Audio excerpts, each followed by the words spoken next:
ಕಾದಂಬರಿಗಳು, ನಾಟಕಗಳು ಮತ್ತು ಕಥಾ ಸಂಕಲನಗಳು ಸಮಾಜವನ್ನು ತಿದ್ದುವ ನಿಟ್ಟಿನಲ್ಲಿ ಕೆಲಸ ಮಾಡಬೇಕು ಅಂತಕ್ಕಂಥದ್ದು ಮತ್ತು ಸಮಾಜದ ಬೆಳವಣಿಗೆ ಆಗ್ಬೇಕು ಅಂತಕ್ಕಂಥದ್ದನ್ನ ಮಾಹಿತಿಯನ್ನು ನೀಡುವ ಒಂದು ಸಾಧನ ಆಗಬೇಕು ಅಂತಕ್ಕಂಥದ್ದನ್ನ ನಾನು ಹೇಳಕ್ಕೆ ಇಚ್ಛಪಡ್ತೇನೆ. ಪ್ರತಿ ಹಂತದಲ್ಲೂ ಸಾಮಾಜಿಕ ಪರಿವರ್ತನೆ, ಸಮಾಜದ ನೆಲಗಟ್ಟಿನ ಮೇಲೆ ಬರ್ತಕ್ಕಂಥ ಅಂಕುಡೊಂಕುಗಳ ತಿದ್ದುವ ಒಂದು ನಿಟ್ಟಿನಲ್ಲಿ ಅವೆಲ್ಲ ಕೆಲಸ ಮಾಡಬೇಕಿದೆ ಅಂತಕ್ಕಂಥದ್ದನ್ನು ತೋರ್ಸಕ್ಕೆ ಪ್ರಯತ್ನ ಮಾಡಿದರೆ ಅದು ಜನಪ್ರಿಯ ಅಂತಕ್ಕಂಥದ್ದನ್ನ ಹೇಳಕ್ಕೆ ಇಚ್ಛಪಡ್ತೇನೆ. ಆ ಮೇಲು ಕೀಳು ಅನ್ನುವ ಭಾವನೆಗಳು, ಧಾರ್ಮಿಕ ಮೌಢ್ಯತೆಗಳು, ಧಾರ್ಮಿಕ ಆಚರಣೆಗಳ ವಿರುದ್ಧವಾಗಿ ನಿಲ್ಬೇಕು ಅಂತಕ್ಕಂಥದ್ದು ಕೂಡ ಈ ಕಾದಂಬರಿಗಳ ಒಂದು ಉತ್ತರ ಅಂತಕ್ಕಂಥದ್ದನ್ನ ಹೇಳಕ್ಕೆ ಇಚ್ಛಪಡ್ತೇನೆ.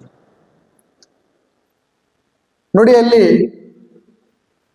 ಒಂದು ಕೆಳಜಾತಿ ಹೆಣ್ಮಗಳು ಮೇಲ್ಜಾತಿಯ ಗಂಡು ಮಗನ್ನ ಅಥವಾ ಒಂದು ಮೇಲ್ಜಾತಿಯ ಗಂಡು ಮಗ ಕೆಳಜಾತಿ ಹೆಣ್ಮಗಳನ್ನ ಇಷ್ಟಪಟ್ಟು ಮದುವೆ ಮಾಡ್ಕೊಳ್ಳೋ ಸಂದರ್ಭದಲ್ಲಿ ಎಷ್ಟು ಅಡೆತಡೆಗಳು ಬರ್ತವೆ, ಎಷ್ಟು ಮಟ್ಟಿಗೆ ನಾವು ಸಮಾಜನ ವಿರೋಧ ಮಾಡಿ ಬದುಕುವ ಮುಖಾಂತರ ಸಮಾಜಕ್ಕೆ ನಾವು ತೋರಿಸ್ಕೊಡ್ಬೇಕು ಅಂತಕ್ಕಂಥದನ್ನ ಅಲ್ಲಿ ಹೇಳಕ್ಕೆ ತುಂಬಾ ಇಚ್ಛೆ ಪಟ್ಟಿದ್ದಾರೆ.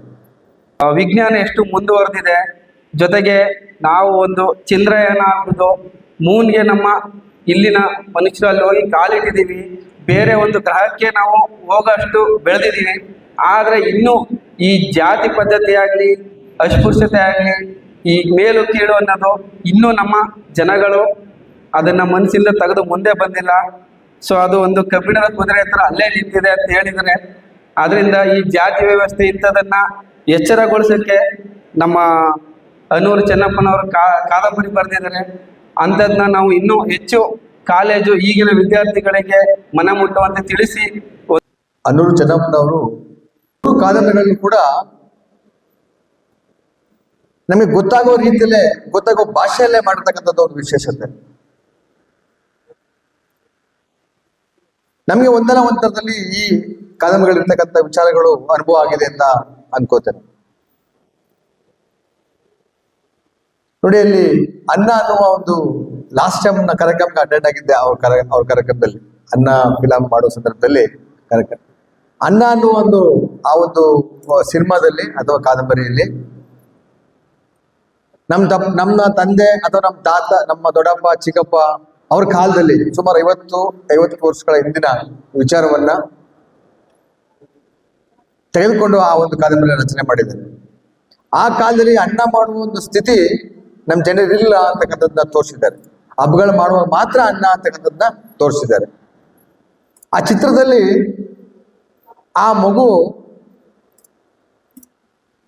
ಯಾರೋ ಗೌಡ್ರ ಮನೆಗೆ ಹೋಗಿ ಅನ್ನ ಊಟ ಮಾಡ್ಬಿಟ್ಟು ಆ ತಂದೆ ತಾಯಿ ಬಂದರೂ ಕೂಡ ಹೋಗದೆ ಇರ್ತಕ್ಕಂಥ ಒಂದು ಸ್ಥಿತಿ ಇದೆಯಲ್ಲ, ಆ ಸ್ಥಿತಿನ ತುಂಬಾ ಜನರಲ್ಲಿ ಮುಟ್ಟುವ ಒಂದು ರೀತಿಯಲ್ಲಿ ಅದನ್ನ ತೋರಿಸಿದ್ದಾರೆ ಅಂತಕ್ಕಂಥದ್ದನ್ನ ನಾನು ಹೇಳಕ್ಕೆ ಇಚ್ಛೆ ಪಡ್ತೇನೆ.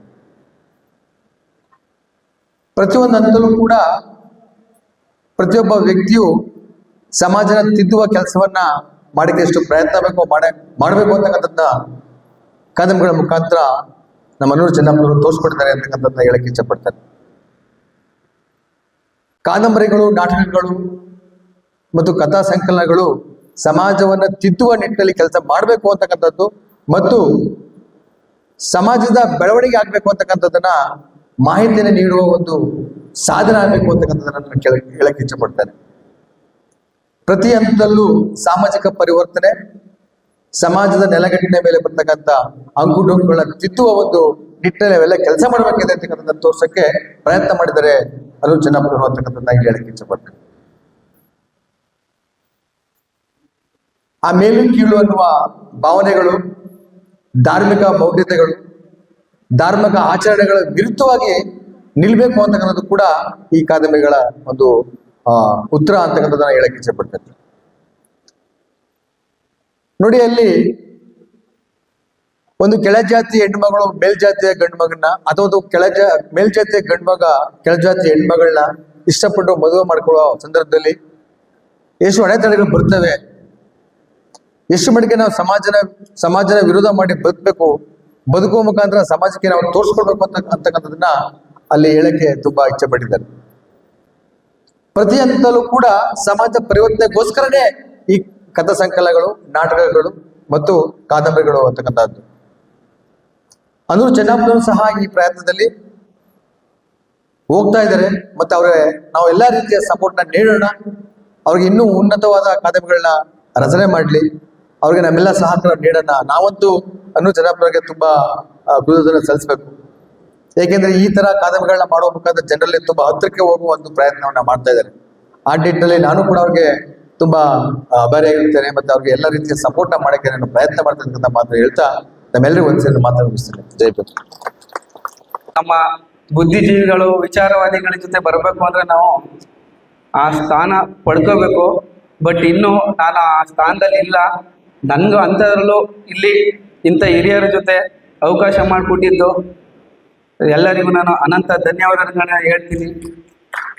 ಜೊತೆಗೆ ಈ ದಿನ ಒಂದು ಅನ್ನ ಕಥಾ ಸಂಕಲನ ಒಂದು ಚಿತ್ರವಾಗಿ ಮೂಡಿ ಬಂತು.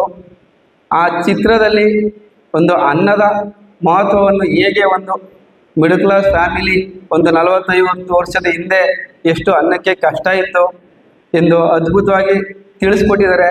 ಜೊತೆಗೆ ನನ್ನ ತಂದೆ ಮತ್ತು ನನ್ನ ದೊಡ್ಡಪ್ಪ ನಂಜುಂಡಸ್ವಾಮಿ ಅವರೆಲ್ಲ ಹೇಳ್ತಾ ಇದ್ರು ಏನಂತ ಅಂದ್ರೆ ಒಂದು 40-50 ವರ್ಷ ಹಿಂದೆ ನಮಗೆ ಅನ್ನ ಅಂತ ಸಿಗ್ತಾ ಇದ್ದಿದ್ದೆ ಒಂದು ಯಾವುದೋ ಒಂದು ಹಬ್ಬ ಹರಿದಿನಗಳಲ್ಲಿ ಮಾತ್ರ ಅನ್ನ ಮಾಡ್ತಾ ಇದ್ದಿದ್ದು ಅಂತ.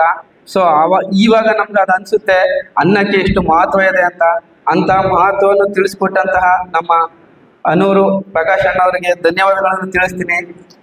ಜೊತೆಗೆ ಒಂದು ಬೆಲ್ಲದ ದೋಣಿಯಲ್ಲಿ ಅದ್ರ ಬಗ್ಗೆ ನನಗೆ ಅಷ್ಟು ಡೀಟೇಲ್ಸ್ ಗೊತ್ತಿಲ್ಲ. ಆದರೂ ಏನಪ್ಪಾ ಅಂದ್ರೆ ಒಂದು ಅಸಮಾನತೆ ವಿರುದ್ಧ ಹೇಗೆ ಒಬ್ಬ ಶ್ರೀಮಂತ ಕೆಳವರ್ಗದ ಜೊತೆ ಹೇಗೆ ಸಂಘರ್ಷ ಇರುತ್ತೆ, ಸಮಾನತೆ ತರಕ್ಕೆ ಎಷ್ಟು ಪ್ರಯತ್ನ ಪಡ್ತಾರೆ ಅನ್ನೋದನ್ನ ಅದ್ರ ಚಿತ್ರಣ ಮಾಡಿದಾರಂತೆ. ಮುಂದೆ ಇದನ್ನೆಲ್ಲ ನಾನು ಓದ್ತೀನಿ ಸರ್, ಓದಿ ನಾನು ತಿಳ್ಕೊತೀನಿ ಅಂತ ನಿಮ್ಮ ಮುಂದೆ ನಾನು ಹೇಳ್ತೀನಿ. ಜೊತೆಗೆ ಈಗ ನಮ್ಮ ಕಬ್ಬಿಣದ ಕುದುರೆಗಳ ಬಗ್ಗೆ ನಮಗೆ ವಿಶ್ಲೇಷಣೆ ಕೊಟ್ಟರು ನಮ್ಮ ಕುಸುಮಾ ಮೇಡಮ್ ಅವರು. ಅವ್ರು ಕೊಟ್ಟಾಗ ಅನ್ನಿಸ್ತು ನಾವು ಈ ದಿನಗಳಲ್ಲಿ ವಿಜ್ಞಾನ ಎಷ್ಟು ಮುಂದುವರೆದಿದೆ. ಜೊತೆಗೆ ನಾವು ಒಂದು ಚಂದ್ರಯಾನ ಆಗ್ಬೋದು, ಮೂನ್ಗೆ ನಮ್ಮ ಇಲ್ಲಿನ ಮನುಷ್ಯರಲ್ಲಿ ಹೋಗಿ ಕಾಲಿಟ್ಟಿದ್ದೀವಿ. ಬೇರೆ ಒಂದು ಗ್ರಹಕ್ಕೆ ನಾವು ಹೋಗೋಷ್ಟು ಬೆಳೆದಿದ್ದೀವಿ.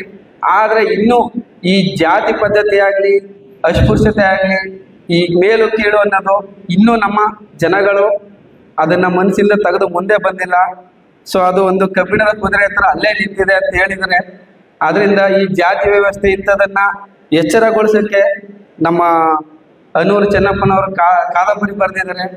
ಅಂಥದನ್ನ ನಾವು ಇನ್ನೂ ಹೆಚ್ಚು ಕಾಲೇಜು ಈಗಿನ ವಿದ್ಯಾರ್ಥಿಗಳಿಗೆ ಮನ ಮುಟ್ಟುವಂತೆ ತಿಳಿಸಿ ಒಂದು ಚಿತ್ರೀಕರಣ ಅಂದರೆ ಒಂದು ಡಿಜಿಟಲ್ ಮೀಡಿಯಾ ಆದಂತಹ ಒಂದು ಸೋಷಿಯಲ್ ಮೀಡಿಯಾ ಆಗಲಿ, ಒಂದು ಫಿಲಮ್ಗಳಾಗಲಿ, ಒಂದು ಮೂವಿ ಆಗಲಿ, ಇದ್ರ ಮುಖಾಂತರ ಬಂದರೆ ಬೇಗ ನಮ್ಮ ಯುವ ಜನತೆಗೆ ಅದು ಬೇಗ ತಟ್ಟುತ್ತೆ ಎದೆಗೆ. ಸೊ ಇಂಥದ್ದೊಂದು ಮುಂದಿನ ದಿನಗಳಲ್ಲಿ ಪ್ರಯತ್ನ ಆಗಲಿ ಸರ್. ಇಂಥ ಒಂದು ಒಳ್ಳೆ ಕಾರ್ಯಕ್ರಮ ಮಾಡ್ತಿರೋ ನಿಮಗೆ ನಾನು ತುಂಬ ಹೃದಯ ಧನ್ಯವಾದಗಳನ್ನ ಹೇಳ್ತೀನಿ. ಎಲ್ಲರಿಗೂ ನನ್ನ ಮಾತನ್ನು ಹೊಂದಿಸ್ತಾ ಧನ್ಯವಾದಗಳು ತಿಳಿಸ್ತೀನಿ. Thank you sir.